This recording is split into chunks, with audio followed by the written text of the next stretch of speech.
Hello everyone and welcome back to MixBuzz TV mixing and mastering tutorials on YouTube, and welcome to another installment of Ask About the Mix Q&A. As you know, if you follow the channel, in this series we select a mix, we collect all the questions you guys have about it, and we answer to your questions with videos showing you what's going on in the mix.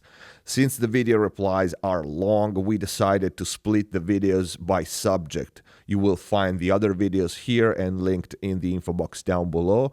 Also, there are going to be playlists so you can follow the whole series easily if you want, so make sure you check the playlist section in the channel. The mix is Batlord in the Dead of Night, and in this video we answer a question about the kick and bass interaction, how I mix the low end of the song. Let's get to it. The next questions are from Ryan Kearney. Can you tell us something about how you approach keeping the bass guitar and kick drum from clashing? And David Bora, mine would be about gains of channels, especially kick and bass ones. Now, the problem that I encounter answering these kind of questions is it's different for every mix. I know you don't like this answer, but this is the truth. Unless you're mixing an album like I'm doing with Batlord, where, you know, the sounds, the tracks are pretty much consistent from song to song, you have to deal with kick and bass on a case-by-case basis because every mix is different. The low end especially changes dramatically from a song to another, from one genre to another.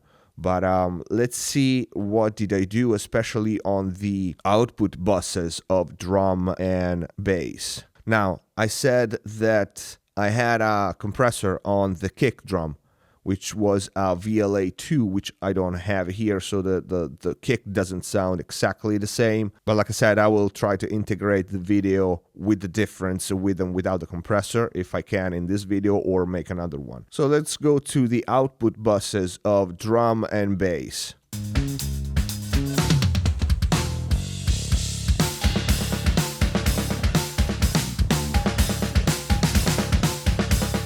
The only thing except for EQ and automation that I did to make the kick drum and the bass coexist in this mix would be this one. The FabFilter Pro MB, as you can see, as a key for this band, I have my kick drum.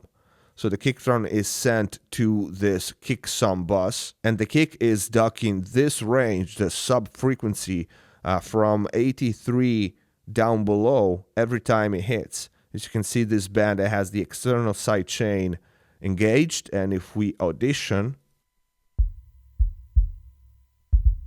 we hear the kick drum. And as you can see, the bass in this range only, it gets compressed by the kick drum.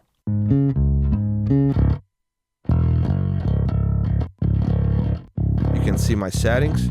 Attack is very fast. This way, every time the kick hits, the subby range of the bass gets ducked. Not much. I mean, my range is a little more than 3 dB, but is enough.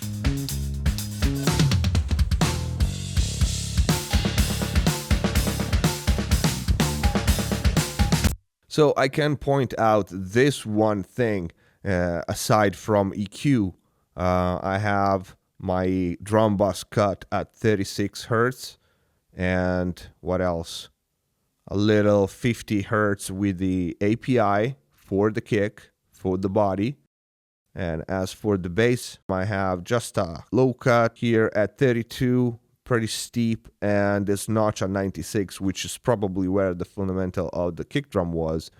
And same thing here. You can see my settings, just a 3 dB cut around 138, probably a little bit of boxy sound, and then the Pro MB, and another cut here with the Pro Q.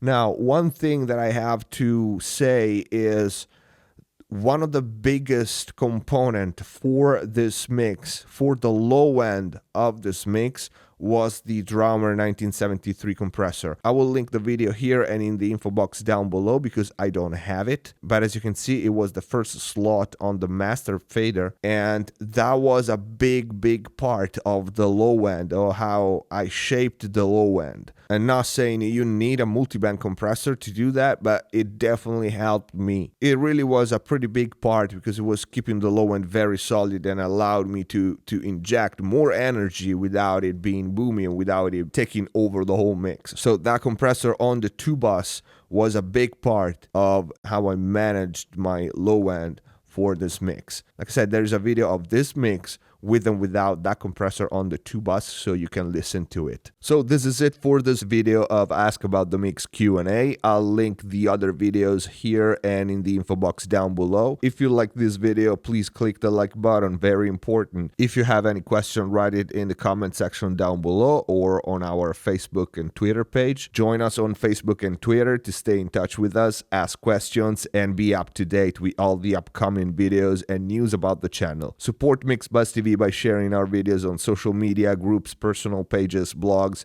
Subscribe if you haven't already, and see you next time.